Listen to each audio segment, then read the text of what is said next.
Very good morning my dear leaders.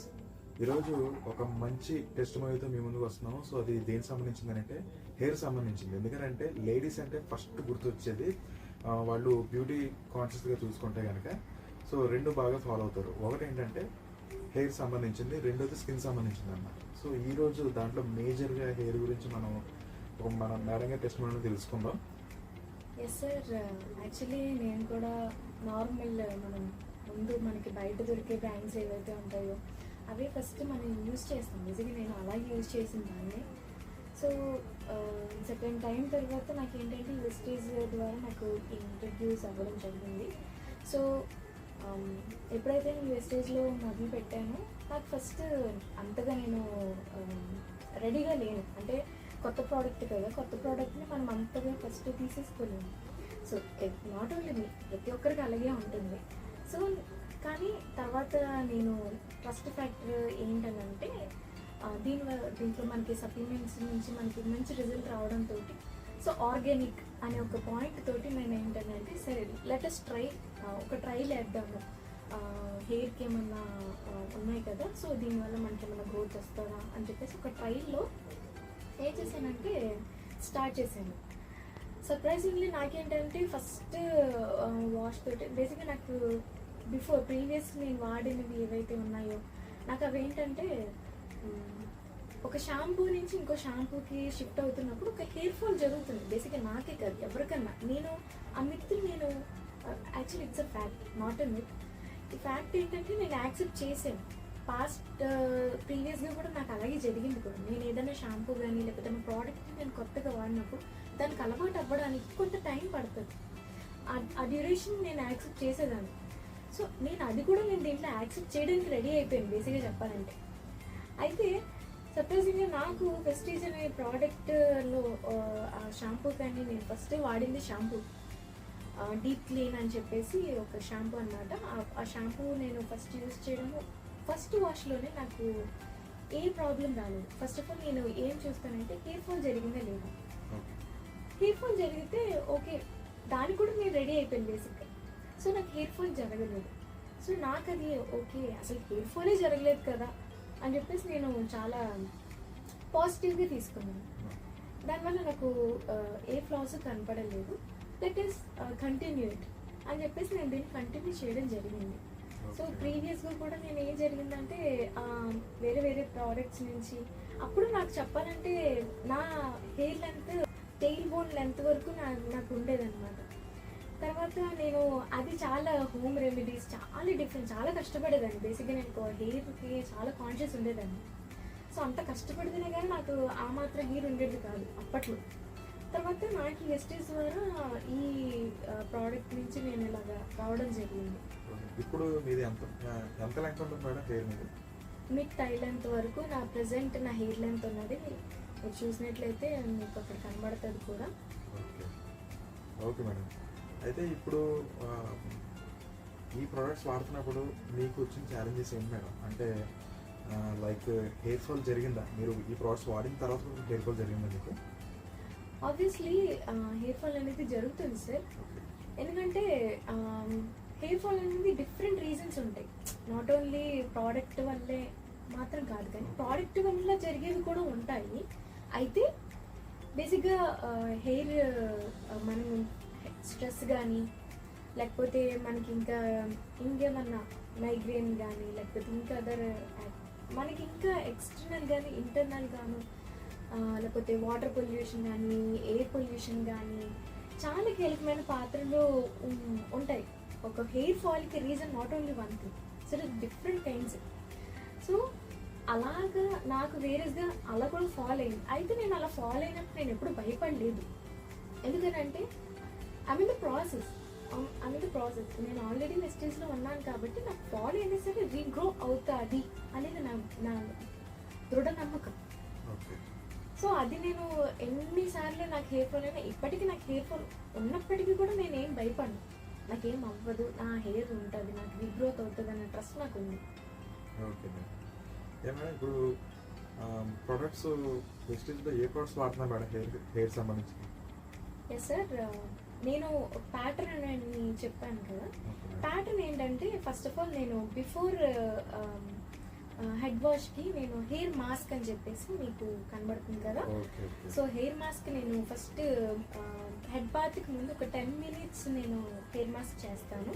అది పెట్టిన తర్వాత రెస్ట్ తీసి నెక్స్ట్ షాంపూ తోటి నేను హెడ్ వాష్ చేసుకుంటాను. Yes sir. షాంపూ వచ్చేసి నేను డీప్ క్లీన్ వాడతాను. బేసిక్గా ఇట్స్ మనకి 3 types of shampoo, not only 3, 5 types of shampoos మనకి అవైలబుల్గా ఉన్నాయి. అయితే ఎవరి కండిషన్కి తగ్గట్టు, నా కండిషన్ వచ్చేసి సిల్క్ కండిషన్ కాబట్టి నేను డీప్ క్లీన్ ఆయిలీ టెక్స్చర్, నాకు బేసిక్గా ఆయిలీ టెక్స్చర్ కూడా. సో ఆయిలీ టెక్స్చర్కి సంబంధించిన డీప్ క్లీన్ని నేను వాడతాను. మీకు ఏ సమస్యలు ఉన్నాయో దాని నుంచి మీరు వాడచ్చు. అండ్ ఆఫ్టర్ దట్ నాకు హెడ్ బాత్ తర్వాత నేను సీరం వాడతాను, మన సీరం. సో సీరం ఎందుకు అని అంటే నాకు డ్యామేజ్డ్ హెయిర్ నాకు ఉంటుంది కాబట్టి, అండ్ ఎడ్జెస్ బేసిక్గా దాన్ని స్ప్లిట్ ఎండ్స్, పగుళ్ళు అని అంటారు ఆడవాళ్ళందరికీ, ఇవి కామన్గా ఉంటాయి. సో ఇలా స్ప్లిట్ ఎండ్స్, పగుళ్ళు ఏవైతే ఉన్నాయో దాన్ని రిపేర్ చేయడానికి సీరం చాలా బాగా ఉపయోగపడింది, చాలా బాగా ఉపయోగపడింది నాకు. నేను ఈ ప్రోడక్ట్ రాకముందు వరకు కూడా నాకు స్ప్లిట్ ఎండ్స్ చాలా ఎక్కువగా ఉండేవి. నేను మెల్లమెల్లగా దాన్ని గమనించడం జరిగింది, నాకు ఓకే అంత క్యూర్ అవుతుంది అని. ఓకే మేడం, అయితే ఇప్పుడు మీకు ఫేవరెట్ ప్రోడక్ట్ అంటే ఏంటో చెప్పగలరా మేడం? ఈ హెయిర్ సంబంధించిన దాంట్లో ఫేవరెట్ ప్రోడక్ట్ అంటే నాకు అన్ని ఫేవరెట్స్. బేసిక్గా నేను ఐఎమ్ ఫ్యాన్ ఆఫ్ వెస్టీజ్. బేసిక్గా ఆర్గానిక్లో మన వెస్టేజ్ అనేది ఒక స్టాండర్డ్స్, ఒక వేరే లెవెల్ స్టాండర్డ్స్ పెట్టుకుంది. సో ఈ ప్రోడక్ట్స్, ఏ ప్రోడక్ట్ అయినా సరే నేను బ్లైండ్గా ట్రస్ట్ చేస్తాను. ఎంత అంటే దీని గురించి వెనక్కి తిరిగి చూడాల్సిన అవసరం లేదు అన్నట్టుగా. సో నేను వాడే ప్యాటర్న్ ఏదైతే ఉన్నదో ప్రతి ప్రోడక్ట్ నేను ట్రస్ట్ చేసే వాడుతున్నాను. ఐ మీన్ అది నా ట్రస్ట్ వరకు అయితే అన్నిటి నాకు ఫేవరెట్. ఓకే మేడం, ఇంకోటి ఏంటంటే క్వశ్చన్ ఏంటంటే, ఇప్పుడు మనము ఆఫ్లైన్లో మనం ప్రోడక్ట్స్ తీసుకుంటానికి వెళ్తున్నప్పుడు ఆల్మోస్ట్ మనం అనుకుంటున్న ప్రోడక్ట్స్ అప్పుడు ఉండకపోవచ్చు. అలాంటప్పుడు ఒక ప్రోడక్ట్ వాడితే మాత్రం ఒక 1 month అయితే బాగా మేనేజ్ చేసేయచ్చు, నెక్స్ట్ మంత్ మళ్ళీ కంటిన్యూ చేద్దామని ఆలోచన ఉంటుంది. అలాంటప్పుడు ఆ ఒక్క ప్రోడక్ట్ ఏదైతే బాగుంటుంది మేడం? యాక్చువల్లీ ఆబ్వియస్లీ ఒక ప్రోడక్ట్ నేను కంటిన్యూ చేయగలుగుతున్నాను, ఇంకా కన్వర్ ప్రోడక్ట్ అవ్వట్లేదు, లేకపోతే అవైలబిలిటీ లేదు అని అనుకుంటే బేసిక్గా షాంపూ ఈజ్ మోర్ ఇంపార్టెంట్. ఎందుకంటే స్కాల్ప్కి మడ్ ఎక్కువ పడుతుంది, పొల్యూషన్ అంతా కూడా మనకి అవుటర్ లెట్ ఎక్కువ ఉంటుంది కాబట్టి scalp cleaning is important. No matter మనకి అది ఎలా జరగాలి అని అంటే వీక్కి ట్వైస్ మనం ఖచ్చితంగా చేసి తీరాలి, వద్దని కాదన్నా మన స్కాల్ప్ క్లీనింగ్ పడాల్సింది. So shampoo I prioritize shampoo is important more than mask or serum. Yeah madam, actually ఇంకో క్వశ్చన్ ఏంటంటే, ఇప్పుడు ఏ ప్రోడక్ట్ అయినా మనం వెస్టేజ్ అని ఎంత నమ్మకంగా మనం చెప్పినా కానీ కొన్ని ప్రోడక్ట్స్ వాడుతున్నప్పుడు లోపల మనకి కొద్దిగా అన్సాటిస్ఫాక్షన్ ఉంటుంది కంపల్సరీ. సో అలాంటప్పుడు ఈ హెయిర్ సంబంధించిన మీ ప్రోడక్ట్స్ వాడుతున్నప్పుడు మీకు ఎన్ని నెలలు పట్టింది మేడం?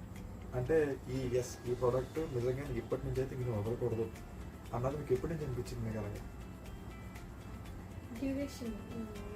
అవును మేడం, అది మీకు ఇప్పుడు సప్లిమెంట్ ఉంటుంది మేడం. ఫర్ ఎగ్జాంపుల్ మీరు నీ హెల్త్ తీసుకుని గ్లూకెన్ హెల్త్ కానీ లేకపోతే గ్లూకోజమైన్ ఇవన్నీ తీసుకున్నాం అనుకోండి, మోకాళ్ళ నొప్పులు కానీ ఏవైనా సరే మనకి ఒక టైం పీరియడ్లో తగ్గుతాయి. అంటే మినిమమ్ ఒక 20 daysలో తగ్గొచ్చు, కొన్ని 1 month కంప్లీట్ అవ్వచ్చు, ఇంకోటి 1 month అయ్యి 2 months తర్వాత కంప్లీట్ తగ్గొచ్చు, ఇలాగే కొన్ని ఉంటాయి. అలాగే ఒక డ్యూరేషన్ తర్వాత మనకి నమ్మకం కుదురుతుంది కాబట్టి అప్పటి నుంచి వాళ్ళు కంటిన్యూ చేస్తారు. అలాగే మీకు కూడా హెయిర్ సంబంధించింది ఎప్పటి నుంచి మీకు ఆ బిలీవబిలిటీ వచ్చింది, ఎస్ నాకు ఇంక నెక్స్ట్ టైం అయితే నాకు ఇది నాకు కావాలి, నా హెయిర్ హెల్త్ చాలా ఇంపార్టెంట్ అని మీకు ఎప్పటి నుంచి అనిపించింది? మీకు ఎంత టైం పట్టింది? ఎస్ సార్, బేసిక్గా మీకు కిందకి చెప్పడం జరిగింది. ఏంటంటే నేను ఫస్ట్ వెన్ ఐఎమ్ యూజింగ్ ఏదైనా కొత్తది నేను వాడేటప్పుడు నాకు ఏంటంటే నేను ఒక ఫాల్ నేను చూస్తాను, అలా చూసిందాన్ని బేసిక్గా నేను అది చూసే వచ్చాను. సో ఇక్కడ కూడా నేను అది వస్తుందేమో అని నేను అనుకున్నాను, కానీ సర్ప్రైజింగ్గా నాకు అది రాలా, ఫాల్ జరగల. న్యూట్రల్గా నాకు అప్పుడంతా నాకు తర్వాత నా హెడ్ వాష్ నేను వన్ డే చూడలేదు, 2 days కాదు, నేను 1 month చూశాను, 2nd month చూశాను. నాకు ఓకే దీనివల్ల నాకు ఎటువంటి డ్రాబ్యాక్ లేదు అనేది నాకు అర్థమైంది. ఓకే, మీ పర్సనల్గా ఇంకా డే 1 నుంచే మీకు సాటిస్ఫాక్షన్ దొరికింది. ఉంది. సాటిస్ఫాక్షన్ వచ్చింది. Okay madam. సో ఇంకా వెస్టిజన్స్కి హెయిర్ సంబంధించిన టిప్స్ ఏమైనా ఉంటే కొంచెం చెప్పండి మేడం. యాక్చువల్లీ ఇది జనరలైజ్ అని చెప్తాను. ఎందుకంటే నేను బిఫోర్ ప్యాటర్న్ అదొకటి, ఆఫ్టర్ ప్యాటర్న్ కూడా నేను క్లారిటీ ఇస్తాను. బిఫోర్ ప్యాటర్న్ ఏంటి అని అంటే, ఒకప్పుడు నేను హోమ్ రెమెడీస్ లైక్ నేను ఎలా ఉండేదాన్ని అంటే బియ్యం వాటర్ హెయిర్కి నేను రెగ్యులర్గా యూజ్ చేసేదాన్ని. సో దానివల్ల నాకు హెయిర్ బాగుండేది, చెప్పాలంటే మంచి వాల్యూమ్ కూడా ఉండేది. సో నేను అలా హోమ్ రెమెడీస్ చాలా కష్టపడ్డాను. బేసిక్గా అది మెయింటైన్ చేయడం కూడా చాలా కష్టం. అంత కష్టపడ్డాను, చాలా కష్టపడ్డాను. బిఫోర్ కూడా నేను నా హెయిర్ కోసం నేను చాలా తాపత్రయపడ్డాను. అయితే అంత కష్టం నేను ప్రజెంట్ ఉన్న ప్యాటర్న్లో నాకు అంత కష్టం లేదు. కొంచెం కాన్సన్ట్రేట్ చేయాలి, పని లేదు అని అనట్లేదు, కొంచెం కష్టపడాలి. అంటే ఆ కష్టం ఏదో ఒక గంటలు కాదు, కానీ ఆల్ ఆఫ్ ఒక 10 to 15 minutes మనం టైం కేటాయించుకుంటే మన హెయిర్ బాగుండాలి అనుకున్న ప్రతి ఒక్కళ్ళు మన టైంలో మనం పెట్టుకోవాలి. ఓకే మేడం, ఈ స్టెప్స్ ఫాలో అయితే సరిపోతుంది. Okay madam, thank you very much. So చాలా వాల్యుబుల్ హెయిర్ సంబంధించిన హెల్త్ గురించి చెప్పినందుకు చాలా థ్యాంక్ యూ. అలాగే ఇంకేమైనా డౌట్స్ ఉంటే, ఎవరికైనా ఏమైనా డౌట్స్ ఉంటే కనుక మేడం గారి నెంబర్ మీకు డిస్ప్లేలో ఇస్తాను. సో ఎవరికైనా ఉంటే కనుక డైరెక్ట్గా కాంటాక్ట్ చేయండి. Thank you sir. ఇప్పుడు ఎవరైతే నన్ను కాంటాక్ట్ చేయడానికి మీరు ఇష్టపడుతున్నారో దయచేసి నాకు మెసేజెస్ చేయండి. ఇన్స్టాగ్రామ్లో నాకు లైఫ్ ఆపర్చునిటీ అని చెప్పి ఒక పేజ్ ఉంది, మీరు దాంట్లో కూడా నాకు మెసేజ్ చేయొచ్చు, డిఎం చేయండి, కాంటాక్ట్ చేయండి. బట్ కాల్స్ అయితే దయచేసి నాకు చేయొద్దు, ఎందుకనంటే నేను అన్ని కాల్స్ అటెంప్ట్ చేయలేను. సో నాకు మెసేజ్ చేస్తే I will reply. Damn sure నేను ప్రతి ఒక్కరికి నేను రిప్లై ఇస్తాను. మీకు సంబంధించిన ఆన్సర్ మీకు నేనన్నా కాల్ బ్యాక్ అన్నా చేస్తాను. Thank you. Okay madam, thank you madam. Wish you well.